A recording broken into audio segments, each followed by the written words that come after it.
دوستان عزیز، الان که فصل کاشت سبزی و گلوگیا هستش و درختان هم از خواب زمستانی بیدار شدن، حتما مثل سال قبل از کود ارگانیکی که من همیشه استفاده میکنم تو خاک باغچه یا گلدونتون استفاده کنید و دور کود و سمهای شیمیایی که خیلی مضر هستن و یه خط بزرگ قرمز بکشین.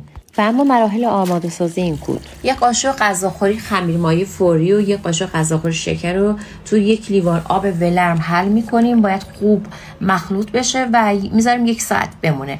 بعد 1 ساعت که عمل اومد با 2.5 لیتر آب معمولی مخلوط میکنیم و ترکیبمون آماده هستش. حالا اگه میخوایم بذر سبزی بکاریم، قبل کاش باید به خاک گلدون یا باغچه از این کود اسپری کنیم و بذاریم 1 روز بمونه، بعد بذر رو بکاریم تا در طول سال بهترین سبزی رو داشته باشیم. و اما در مورد درخت، اگه در مرحله شکوفه‌دهی ازش استفاده کنیم، درصد باردهی رو بسیار بالا میبره و اگه در مرحله باردهی استفاده کنیم، کیفیت میوه رو بسیار بالا میبره.